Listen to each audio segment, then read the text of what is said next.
პორტუგალია ბუტბუტები ჩემთვის და შორეულ ქვეყანაში მიმოვას სულ ჩვენს დიდ დედაზე ქეთევანზე მეფიქრებოდა.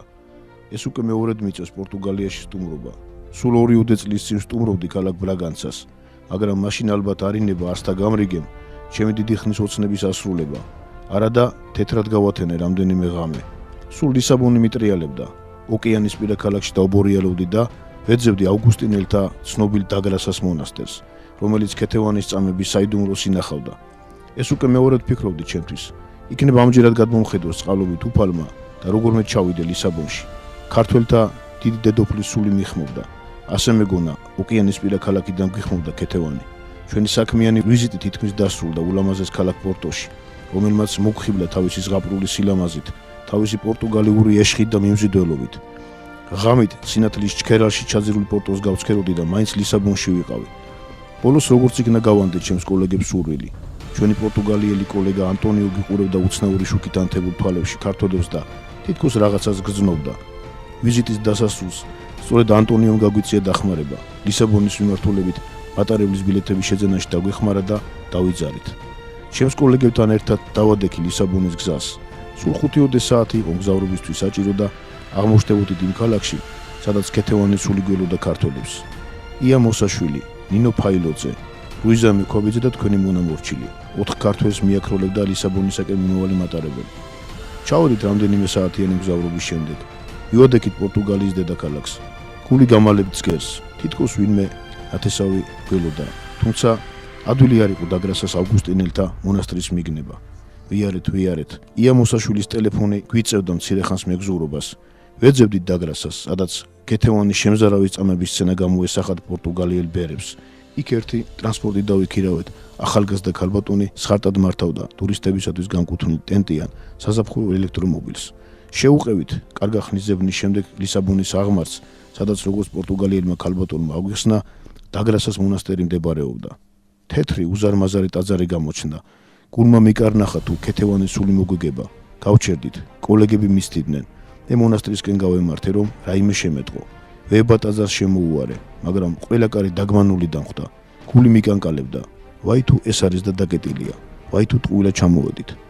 იქნებ ტაძრის დასავლეთ მხარეს ღია რესტორანია მოწყობილი და სადილად მყოფი ტურისტების ჟრიამული ისმის. ნანახი ფოტოები გაცოცხლდა დაგრასას მონასტრის. მე მგონი ეს უნდა იყოს. უყურებ ტაძარს და რაღაც სითბო მეღორება სულში. გრძნობ რომ იქ მოვედი, სადაც უნდა მოვსულიყავი. იქ ერთი შუახნის კაცი, რომელიც ნახატებს ყიდდა, ორთისცემით დადიოდა. მივედი, ჩემი საყვალპურო ინგლისურით ვკითხე. ტაძარი დღეს გაიღება მეთქი? შემომხედა საოცარ დარდიანი მზერით და გითხრა რომ ტაძრის მსახურნი შესვენებაზე არიან გასულები და ალბათ დღის მეორე ნახევარში მოვლენო. პასუხი ინგლისურად გამცა. წამოვედი დადარდიანებული. ვაი თუ არ გაიგოს. ჩემი კოლეგებიც მოუთმენლად მელოდნენ. ალბათ 1 საათი გავიდა. მოუთმენლობა შემეყარა. ისევ მივედი იმ კაცთან. ისევ გამომადგა ჩემი საყვალპურო ინგლისური. რამდენ ხანში გაიგება, ხომ არ იცი ზუსტად მეთქი. კაცო, შესვენებაზე არიან გასულები და მალე მოვლენო. ქართულად მიპასუხა.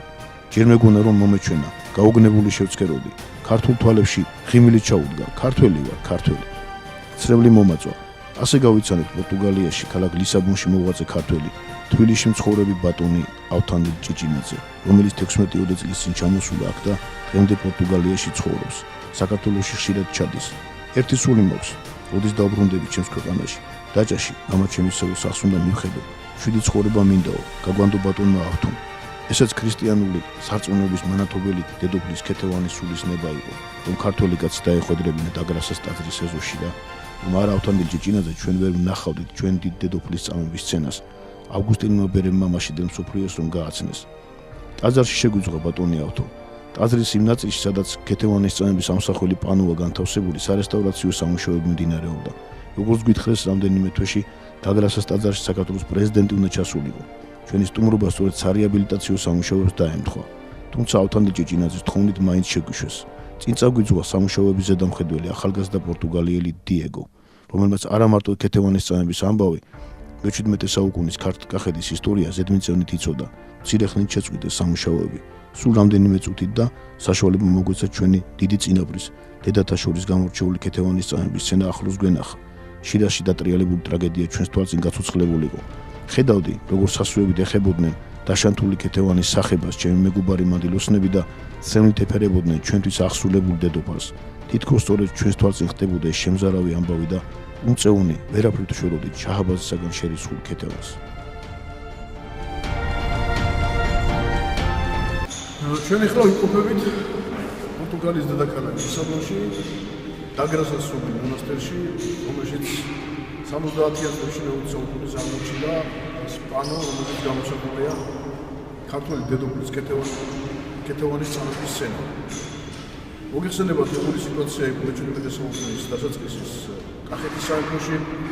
შაჰაბაზმა მამაშვილი დაახოცინა მძევლად წამყვანი კონსტანტინე ხანს, რომელიც წინააღმდეგად შემდეგ კახეთში მოსდა ამოხება, ქეთევანი ჩაუდგა ამ ამოხებას სათავეში და ამ ამოხების შედეგად კონსტანტინე გამოასადმეს სიცოცხლეს და შემდეგ ხდება ის, რომ ქეთევანის ვაჟი თეიმურაზი მძევლად არის წამყვანი შაჰაბაზის კარზე. რამდენიმე ხნის მერე თეიმურაზ შაჰი ათავის უშვებს და ქრისტიანული წესით ხდება მისი მეფე-მთავარი კახეთში. თუმცა ჩვენი ქვეყნის ბედი ძალიან ჩართულობა დატრიალდა, ვინაიდან ძალიან მალე შაჰმა თეიმურაზ თავისი ვაჟების მძევლად წამყვანა მოსთხოვა და ასევე მძევლად მოითხოვა მისი დედის ქეთევანის გაგზავნა. ქეთევანი ჯერ განჯაში ჩაიყვანეს, ხოლო აქედან გაიგზავნა ის ქალაქ აშრაფში, ხოლო 1620 წელს ის გადაიყვანეს ქალაქ შირაზში, რომელიც ამბობს ეკუთვნოდა მუნდილაძეების ერთ-ერთ გამორჩეულ წარმომადგენლებს, ალავერდი ხან მუნდილაძეს ვარს, ხან მუნდილაძეს. რამდენიმე წელი დაჰყო ქეთევანმა შირაზის ტერიტორიაზე და როგორც გადმოგვცემს ერთ-ერთი კათოლიკე მისიონერი ამბროზიო, ის ყოფილა შინაპატიმრობაში, მას პორტუგალია გონდა რომ ამბობი ხანდა მისიონერი და მოენახულებინა, ვინაიდან ის კაცი მეთვალყურეობის ქვეშ იყო და აქტიურად ის იყო ასე ვთქვათ მეურვე იქარსებული ქართული მისიონისა, ქართველებისა. ძალიან მალე შაჰაბაზმა იოაკობიდან შემოუწოდა ქეთევანს თან მიიღო მარმატული გონა და ის იმედა სიკვდილით დაჟილი და ქეთევანთან შაჰაბაზის დამოკიდებულების რამდენიმე ვერსია არსებობს. რატომ ასე გადამტერებული და ასე რატომ ყავდა მოძულებული შაჰაბაზის ქეთევანი? პირველი არაქელი თავრიზელი სომეხი მემატიანე წერს, რომ შაჰის კარზე მყოფი ქართველი დიდგვაროვნები შაჰს ეუბნებოდნენ, რომ მიუხედავად იმისა, ესე იგი ისინი ასეთი შაჰის სამსახურში იყვნენ, მათ დედებს ჰქონდათ ქრისტიანული სარწმუნოება შენარჩუნებული ბოლომდე და ეს ყველაფერი გავლენას იღებდა ქეთევან დედოფლისაგან. შემდეგი ვერსია არის, რომ ქეთევანი შაჰის წინააღმდეგ ჩამოდგა ამ კახეთის ომის ამოხებას. გარდა ამისა, თეიმურაზი მე-17 საუკუნის პირველ მეოთხედში იმყოფებოდა ოსმალეთში, რათა დაეგებმა ანტიირანული კოალიცია და ჩადგომოდა სათავეში ამ კოალიციას და ბევრი მიზეზები არსებობდა, რომ შაჰს მოეძულებინა, ესე იგი, ქართველთა დედოფალი. გარდა ამისა, ერთ-ერთი გერმანელი ავტორის ტრაგედია არსებობს, რომელიც მიეძღვნა ქეთევანის ცხოვრებას, ეს არის კატერინა ქართველთა დედოფლის სიმტკიცეს ეხება ეს ტრაგედია. ის აღწერს, რომ თითქოს რაღაცა გაცვლებული სიყვარულის გამო გადააკეთა შაჰაბაზმა ეს ყველაფერი, მაგრამ ეს ყველაფერი რა თქმა უნდა არ არის მართალი. შაჰს ჰქონდა ძალიან ბევრი რეალური მიზეზი იმისა, რომ ქეთევანი ასე სასტიკად დაესაჯა და მართლაც მოხდა გაუგონარი, რომ ორი ხანს სამი თვე ქონია მოლაპარაკება, ესე იგი, ქართველთა დედოფალთან, რომ რამენაირად გარეგნულად მოიწვიებო მაჰმადიანური სარწმუნოება და ეღიარებინა მაჰმადი შინაგანი დარჩენილი ქრისტიანი, მაგრამ ქეთევანს მისთვის მტკიცე უარი გამოცხადებია, ვინაიდან მასზე იყო დამოკიდებული მაშინდელი მთელი საქართველოს იდენტური შენარჩუნება და ქრისტიანული სარწმუნოების გადარჩენა. და დაიგეგმა მისი წამება და სხვადასხვა ამ ინფორმაციას, ეს ინფორმაცია დაცული არაერთ წყაროში, რომელსაც აგროვებდა პორტუგალიელი მეცნიერი რობერტ უბეკიანი. სხვადასხვა უნდა გითხრათ, რომ მიქელ თამარაშვილის არქივში ინახება ამბროზიოს რელაცია, რომელშიც არის მოთხრობილი აი შაჰაბაზის მიერ ესე უხდოდ ესე საშინელი მეთოდებით ქეთევანის წამების შესახებ.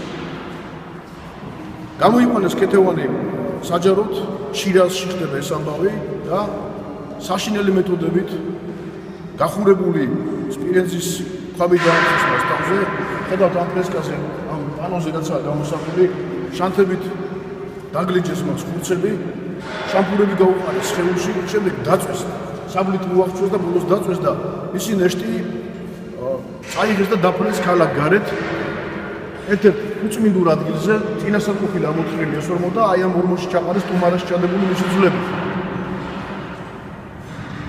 შირაში მოღვაწე კათოლიკე მისიონერი ამბროზიო დუშანჟუში 3 თვისა და 13 დღის განმავლობაში ეძებდა ქეთევანის ნეშტს და თვითონის წერს რომ აი ამ დიდი ხნის ზებნის მერე მიაკვრიეს წმინდა ნაწილებს რომელიც როგორც გითხარით შირაზის გარეუბანში იყო და 5 იანვარს დღეც აქვს მას დასახელებული 1626 წლის 5 იანვარი, როდესაც ამოთხარეს მთელი ღამე თხილდა ძალიან ღრმად ყოფილა დამარხული მისი ძვლები და შემდეგ გამბანეს, გააპატიოსნეს და კათოლიკურ ეკლესიაში დააბრძანეს, რომელიც მერე გადააბრძანეს ისპაჰანში, ასევე კათოლიკურ ტაძარში. ესენი იყვნენ ავგუსტინელი მისიონერები, მაგრამ მინდა გითხრათ რომ 1626 წელს ისპაჰანის კათოლიკური მისიონი დაარბია შაჰმა კათოლიკები გამოდევნეს და ერთადერთი სიწმინდე რომელიც წამოიგეს ისპაჰანიდან კათოლიკებმა ავგუსტინელებმა ბერებმა ეს იყო ქეთევანის წმინდა ნაწილები რომელიც ასევე შირაში გადაიტანეს ხელახლა, მაგრამ მოგვიანებით ქეთევანის ნაწილები იქნა კვლავ გადაბრძანებული და ხდება ის რომ მისი წმინდა ნაწილებს ძალიან საინტერესო ბედი ეწია, ასე ვთქვათ. ნაწილი გადაბრძანებული იქნა ინდოეთის ქალაქ გოაში, აქ არსებობდა ასე ავგუსტინელი ბერების მისიონი, მათი ტაძარი და ხოლო მისი ერთი ნაწილი წამოიღეს საქართველოში ამბროზიო დუშანჟუსმა და ასევე იეზუსმა, რომელიც ჩამოუტანეს საქართველოში მყოფ თეიმურაზს, უნდა ჩამოეტანა საქართველოში მყოფ თეიმურაზისთვის, თუმცა კათოლიკე ბერები გზაში ავად გამختارან და უკან დაბრუნებულან.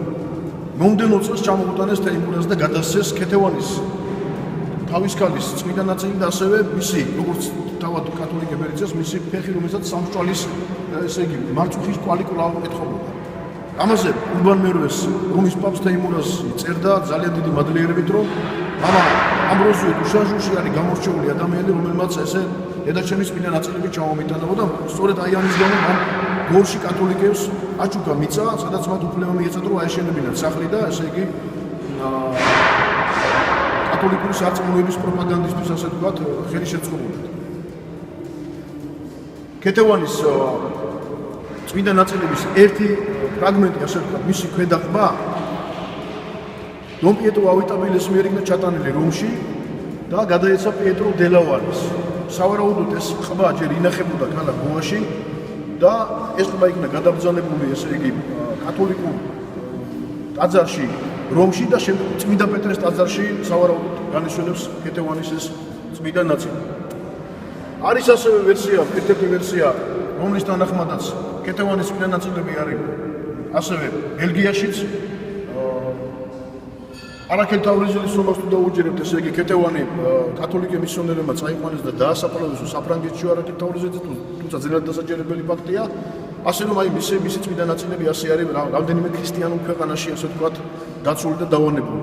1656 წელს თეიმურაზმა თავისი წმინდა დედის ეს წმინდა ნაწილი გაუგზავნა რუსეთის ხელმწიფეს ალექსი I-ს და იქ ძალიან ისეთი რუსეთის არქივშია დაცული ეს უნდა სხვათა შორის და მოხსენიებულია რომ იგზავნე აი ამ დედაჩემის ამ წმინდა ნაწილს. მინდა გითხრათ რომ ესე იგი ქართულ წყაროებში ძალიან ბევრი ინფორმაციებია დაცული ამასთან დაკავშირებით და უამრავი რამ დაიწერა როგორც გითხარით ქეთევანში ძალიან ბევრი ავტორის თხზულებაშია დაცული ცნობები მათ შორის როგორც ვახშელიძე და გერმანელი ადრეს ვიტუსი და ძალიან ბევრი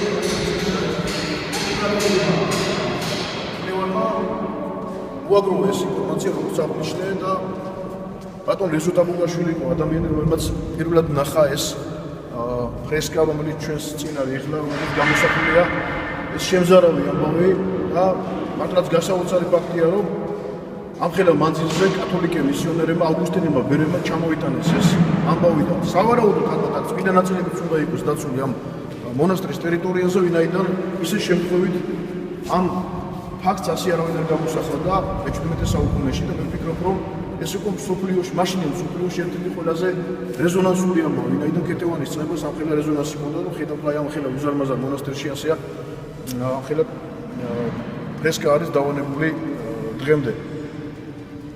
ძალიან ბევრი რამის თქმა შეიძლება, ერთადერთი ჩვენ რაც გვევალება ქართველებს გვევალება ის უნდა გავუთხოთ ამ ადამიანის ღვაწლს, ამ ადამიანის სიწმინდეს, მის დამსახურებას ჩვენი ქრისტიანული სარწმუნოების წინაშე, ჩვენი მამულის წინაშე და თითოეული ქართველის გარკვეული ესე ვთქვათ მიშავსვეტად შეიძლება იქცეს მისი ცხოვრება. მიუხედავად იმისა, რომ დაგრასას მონასტერში ასეთი დიდი პანოა დაცული, ასე ვთქვათ, ქეთევანის წამების სამსახურის სცენა, ქეთევანი აღსარებლობით იყო მართლმადიდებელი ქრისტიანი. შირაში არსებულ კათოლიკურ მისიონთან ქეთევანს ძალიან კარგი ურთიერთობა ჰქონია. ამას აღნიშნავდნენ კათოლიკე ბერები და ერთ-ერთ რელაციაში, როდესაც ამბროზიო წერს რომის პაპის სახელს, ის აღნიშნავს, რომ მრავალჯერ მისტერიის მიუხედავად და იმისა, რომ კარგი ურთიერთობა ჰქონდა მას ქეთევანთან, ქეთევანი დარჩა როგორც მართლმადიდებელი ქრისტიანი ადამიანი.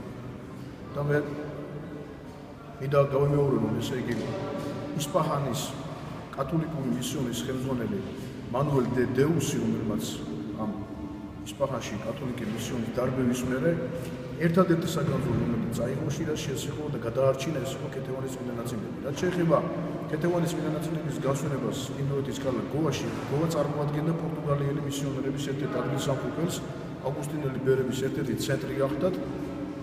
თუმცა გარკვეული წლების განმავლობაში ქართული კინოდოკუმენტალისტები, ქართული დელეგაცია არაერთ ჩასული განსაკუთრებით დიდი ღვაწლი ჰქონდა ამ საქმეში ბატონ რეზო თამუკაშვილს, რომელმაც არაერთ ხელი უგზაურა, ესე იგი ინდოეთში, რომ ესე იგი ამ გოაში დაედგინა ქეთევანის წმინდა ნაწილების დაკრძალვის ადგილი.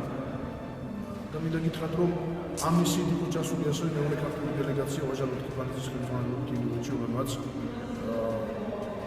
ინდოეთში გოაში ასევე დაგრასას მონასტერში განახორციელეს გარკვეული პროვაცია.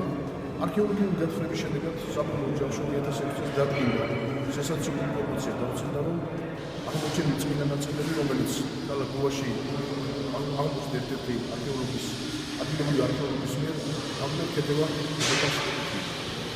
რაბედია წელს საქართველოში და დასვენებულ ქეთევანის წმინდა ნაწილებს. ალავერდის ტაძარში, როგორც ჩანს, სატრაპეზოს ალავერდის ტაძარში საკურთხეველში განესვენებდა, როგორც ჩანს, ქეთევანის წმინდა ნაწილები.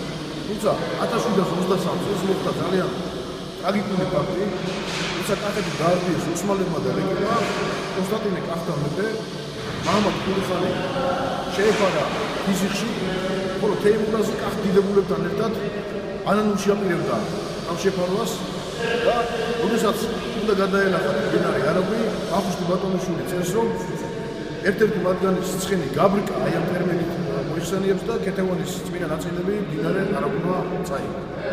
ასე რომ ასეთი ტრაგიკული შედეგები ჰქონდა ჩვენს ამ უდიდეს წმინდას, რომელიც ერთ-ერთი მანათობელი არის ქართული ქრისტიანობის სარწმუნოების და მე ვფიქრობ, რომ აი დღეს ჩვენი აქუნა დაგრასის მონასტერში, პორტუგალიაში, ლისაბონში არის რაღაცა გარკვეული ტოლვა იმისა, რომ ჩვენი უდიდესი წმინდანი ვიხმოვდა თითქოს და ჩამოვედით და ჩვენი მისიონა დავათვალიერებდა ნახეთ. დიდი მადლობა უნდა გადავუხადო ბატონ ავტოჭი ჭინაძეს, რომელიც ადგილობრივია, აქ ცხოვრობს და მან დიდი დახმარება დაგვეცია, რომ მიუხედავად ამ სარეაბილიტაციო სამუშაოებისა, კალბატონი იამოსაშვილი, კალბატონი ნინი ფაინოზა, კალბატონი სტანიკოვი, თქვენი მონამორჩილი გიორგი სოსიაშვილი შემოსული ყავით აქ და აი ამ სიწმინდეს ზიარებოდით. დიდი მადლობა. დიდი ხანი არ მოგვეცა საშუალება გვესაუბრა ქეთევანის ცხოვრებასა და მოღვაწეობაზე. სამუშაოების ზედამხედველმა რამდენჯერმე შეგვახსენა დაუჩქარეთო. ვიდრე დარბაზს დავტოვებდით და პანოზე გამოსახულ ქეთევანს სცენლებით დავამშვიდობებოდით, ჩვენმა პორტუგალიელმა მასპინძელმაც მოგითხრა თეიმურაზმების ოჯახზე თავსდატეხილი უბედურების შესახებ.